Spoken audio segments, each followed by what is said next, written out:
네, 여러분 안녕하십니까. 11월 9일 멀스트리트 시작하겠습니다. 오늘은 신영증권 박소연 부장님 모시고 이제 미국 중간선거 이후의 세계 경제하고 그 이외에 많은 경제 이슈 짚어볼 예정인데요. 먼저 오늘 있었던 경제 소식 짚어보는 15분 경제부터 시작을 하겠습니다. 한지영 기자 나와 있습니다. 안녕하세요. 안녕하세요. 네.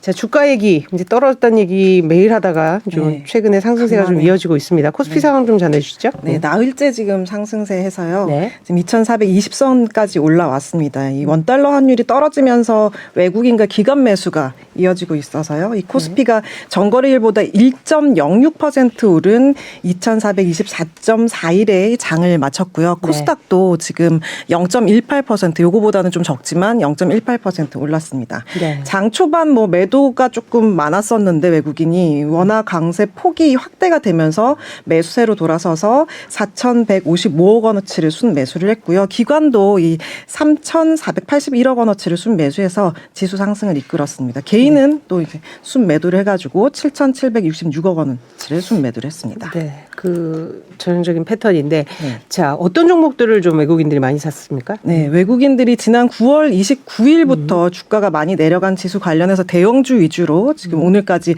5조 7천억 원을 넘게 사들였는데요. 네. 삼성전자만 지금 2조 168억 원어치를 순매수를 해서 매수를 했고요. 그 다음으로는 삼성 SDI, SK 하이닉스, 또 LG 에너지 솔루션, KTNG 순으로 사들이고 있습니다. 이 삼성전자가 9월 30일 5만 1,800원까지 떨어졌다가요. 오늘 6만 전자를 회복했습니다. 그래서 6만 2천 원까지 회복을 하면서 거의 20%가 오르는 그 기간 동안 9월 30일부터 지금까지 20%가 올랐고요. 또 그 원인이 되는 게 오늘 원달러 환율이잖아요. 네. 그래서 원달러 환율을 좀 보면 최근 3일 연속 지금 하락세인데 어제 16.3원 내렸었는데 그래서 이제 한 달 만에 1,400원 아래로 이렇게 떨어졌거든요. 근데 오늘 더 떨어져서요. 오늘은 20.1원, 20원 넘게 떨어지면서 1,364.8원까지 지금 내려간 상황입니다. 네. 그래서 이걸 보면은 1,360원대로 돌아온 것도 두 달여 만이거든요. 두 달 좀 넘는데 지난 9월 2일 이후에 두 달 만이고 이 일주일 전 종가에 비하면 50원 넘게 지금 떨어진 상황입니다. 네, 워낙 강세 속도가 좀 가파른 상황인데 사실 1,500원 얘기도 있었는데 이렇게 좀 환율 하락하는 거는 어디서 이유를 찾을 수 있을까요? 일단 미국 10월 고용지수가 발표됐었잖아요. 그런데 보면은 지금 실업률이 3.7%로 전월 대비 0.2%포인트 상승을 했습니다. 예상치인 3.6%를 웃돌았고요. 그러니까 이게 무슨 말이냐면 실업률이 높아지는 게 이제 경기 침체 시그널로 해석되면서 연준이 이제 강한 긴축을 하기 힘들어질 것이다. 이런 기대로 이어진 거고요. 또 지금 이제 미국 중간 선거가 오늘 지금 1시 오후 한국 시간으로 한 1시 정도에 끝났는데 이제 개표 상황이 진행이 되고 있는데요. 이 결과랑 또 CPI 미국 소비자 물가 지수 발표가 또 앞두고 있잖아요. 요거를 앞두고 긴축 속도 조절 기대감도 지금 나오고 있는데 월스트리트가 집계한 10월 이 소비자 물가 지수가 상승률 전망치가 전년 대비 7.9%로 이 전월 8.2%보다는 낮을 것으로 지금 전망이 되고 있고요. 또 이 미국 중간 선거에서 공화당이 하원을 장악을 하면 바이든 이 행정부의 재정 지출이 줄어들 거라는 전망도 반영이 됐습니다. 이게 이제 물가 상승 압력을 완화를 해서 금리 인상 부담을 완화할 거다. 시장은 이렇게 보고 있습니다. 그리고 또 하나가 중국 지금 제로 코로나 정책을 완화한다는 그런 기대감이 있어서요. 위험 자산 선호 심리가 개선된 부분도 있습니다. 네, 아직 선거 개표가 마무리되거나 그런 건 아닌데 지금 미국 보도에 따르면 이제 공화당 하원 승리에 대한 얘기들이 이제 쭉 나오고 있습니다.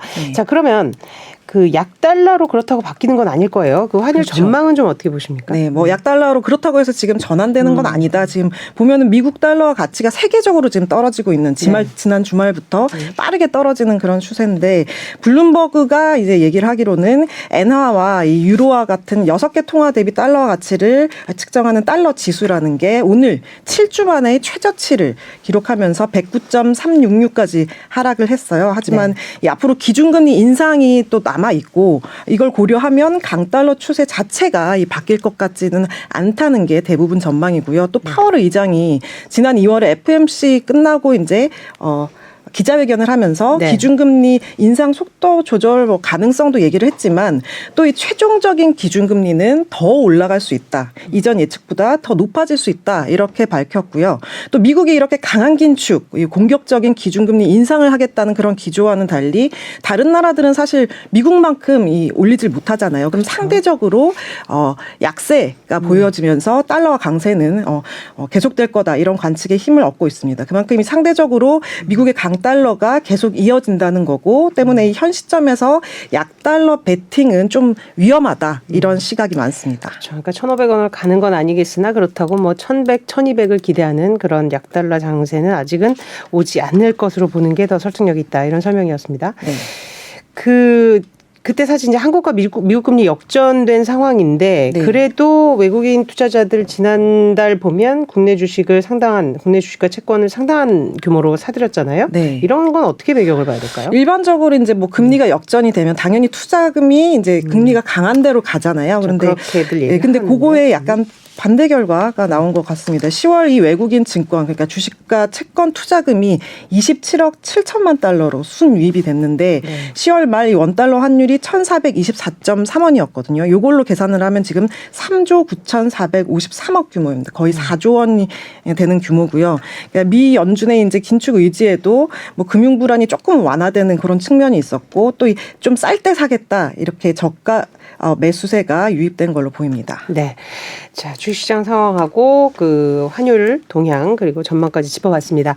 자, 다음 소식으로는 이 가계빈 얘기 굉장히 이제 이어지고 있는데 우리 네. 금리 부담이 커지면서 이게 우려가 더 큰데요. 네. 지금 원리금 못 갚는 대출자가 120만 명이다. 이런 계산이 나왔다고 해요. 네, 국민의힘 윤창현 의원실 자료인데요. 지난 3월 말부터 이제 시작을 해서 평균 금리가 그때는 3.96%였거든요.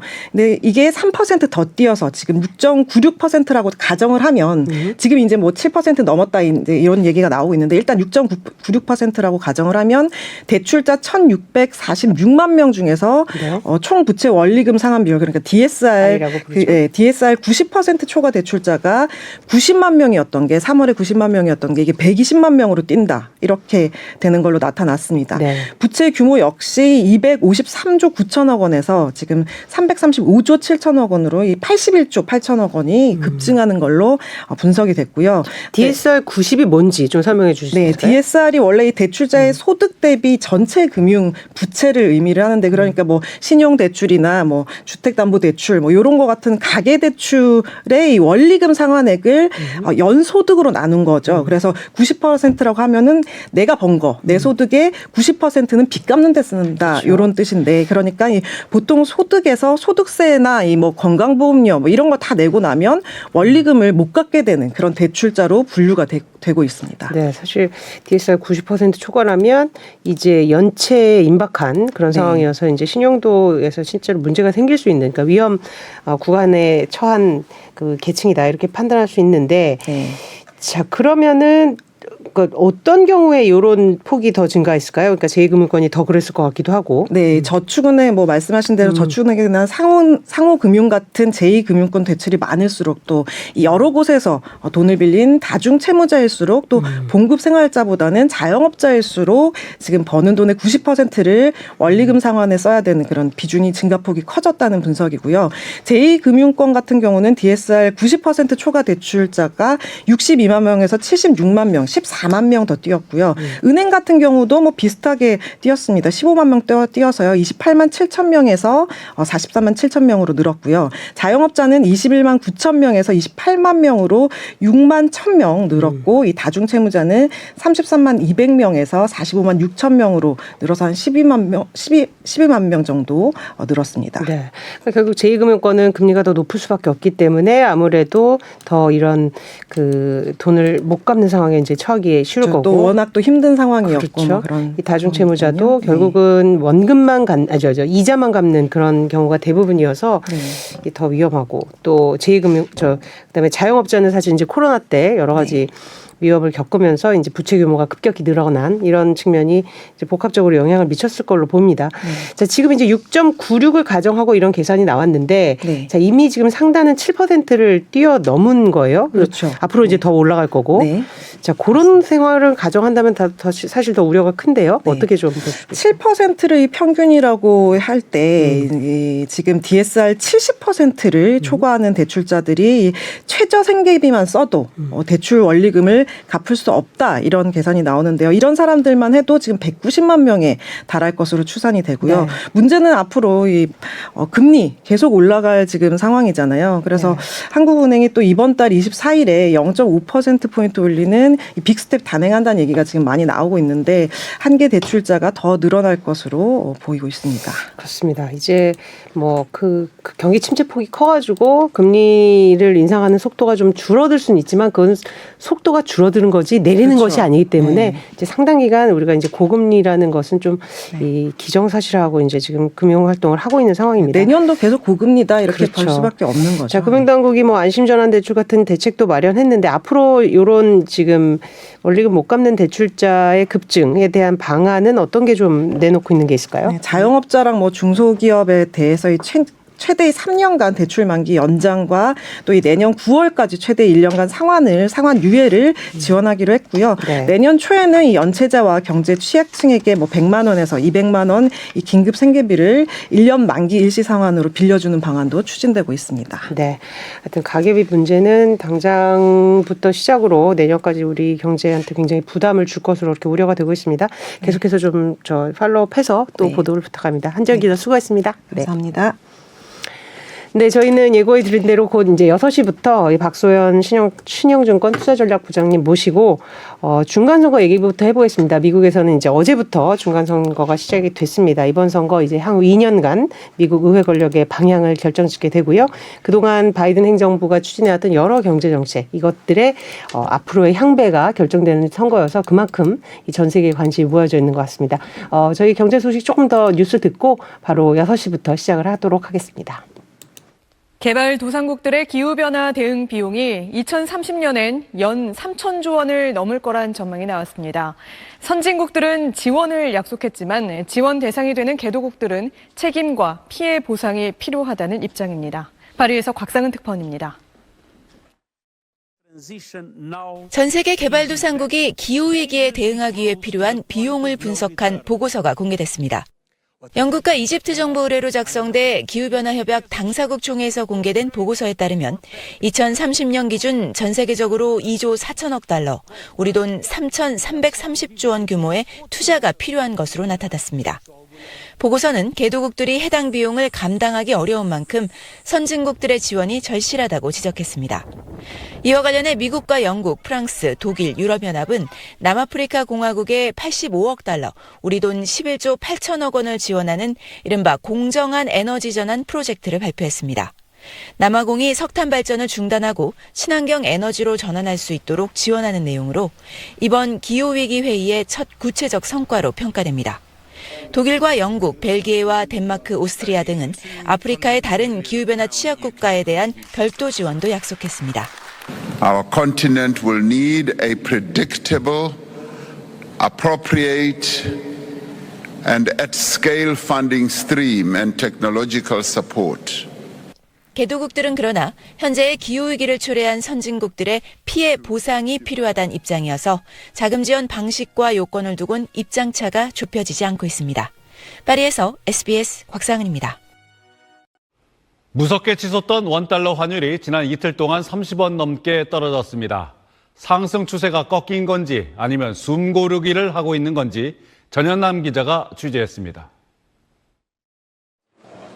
원달러 환율은 어제 16원 내렸습니다. 그제 18원 하락한 것까지 더하면 이틀간 34원 넘게 떨어지면서 환율은 한 달 반 만에 1380원대까지 내려왔습니다. 이런 변화는 미국과 중국에서 전해진 소식 덕분입니다. 우선 미국에선 내일 발표될 10월 물가 상승률이 8개월 만에 7%대로 떨어질 걸로 예상됩니다. 이 정도면 미국 중앙은행도 금리 인상 속도를 늦출 수 있다는 전망에 달러 값이 안정세로 돌아선 겁니다. Instead of taking those 0.75 percentage point supersized chunks, They may dial that down, maybe raise rates by 0.5 percentage point, eventually maybe 0.25 percentage point. 중국 쪽에선 코로나가 퍼지는 지역을 봉쇄하는 제로 코로나 정책을 일부 완화할 수 있다는 소식이 안도감을 불러왔습니다. 고물가에 시달리는 우리 입장에선 환율이 안정되는 건 좋은 일입니다. 원유와 가스, 각종 원자재 가격이 내려가는 효과가 나면서 물가 상승폭이 줄어들어 금리 인상 속도도 조절할 수 있는 여력이 생기기 때문입니다. 우리나라 전체적인 통화 가치는 전반적인 상황은 여전히 하락되어 있는 것으로 보입니다. 우리 통화 가치가 안정화되면 금융시장과 외환시장의 안정뿐만 아니라 물가 안정에도 기여할 수 있는 것으로 생각됩니다. 외국인 투자자들이 지난 6주간 5조 원 넘게 국내 주식을 사들인 것도 환율 안정에 힘을 더하고 있습니다. SBS 전연남입니다. 요즘 화면을 반으로 접을 수 있는 스마트폰이 인기를 끌고 있습니다. 여기에 한 발 더 나가서 액정을 비틀고 손으로 잡아 늘릴 수 있는 기술까지 개발되고 있습니다. 정혜진 기자가 보도합니다.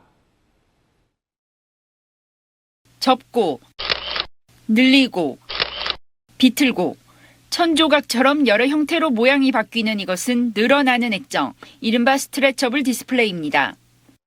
LG 디스플레이가 국책과제로 개발해 공개한 시제품으로 12인치 화면이 최대 20%까지 늘어나고 일반 모니터 수준의 고해상도를 구현할 수 있습니다.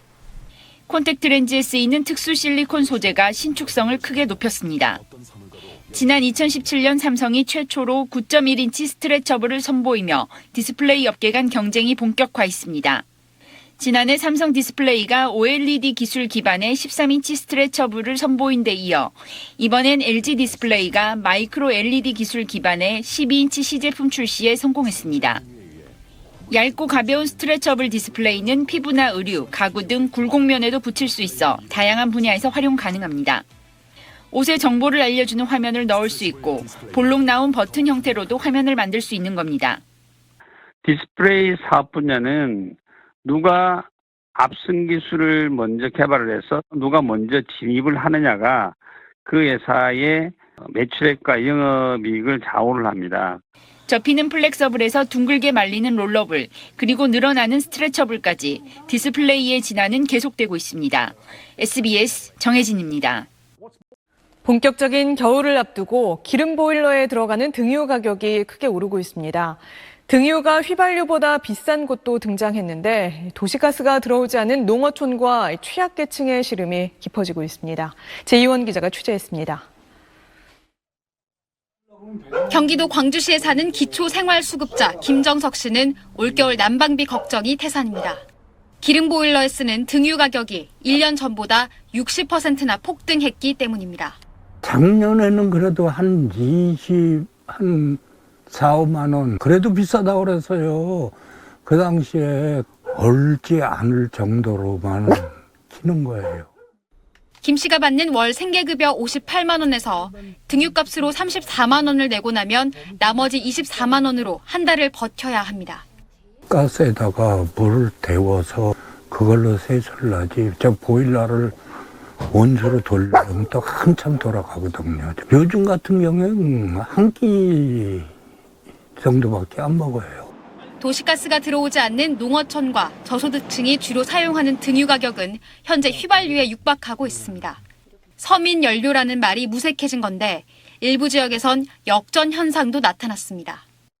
휘발유 경유와 달리 유류세 인하 혜택이 없는 데다가 난방철 수요까지 겹치면서 가격이 덩달아 뛰고 있는 겁니다.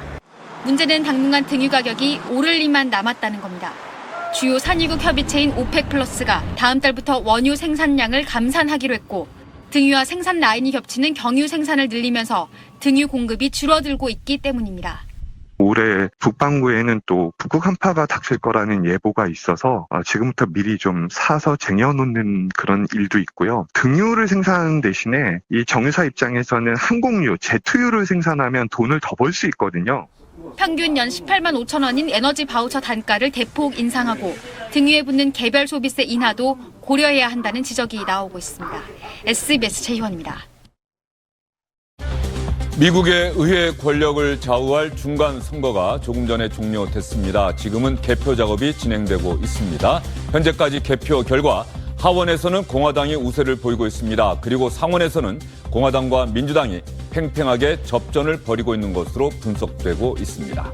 안상우 기자가 보도합니다. 미국 CNN 방송은 우리 시간 오늘 오후 1시 반을 기준으로 하원 전체 435석 가운데 공화당은 176석, 민주당은 127석을 확보할 것으로 예측했습니다. 특히 민주당 현역 지역구 5곳에서 공화당 후보의 당선이 예상됐습니다. 현재 하원은 민주당 220석, 공화당 212석, 공석 3석으로 현 의석 기준으로 공화당이 민주당 의석 6석을 가져오면 다수당을 탈환하게 됩니다. CNN을 비롯한 외신들은 전체 상원 의석 100석 가운데 지금까지 민주당과 공화당이 각각 46석을 확보한 것으로 예측했습니다.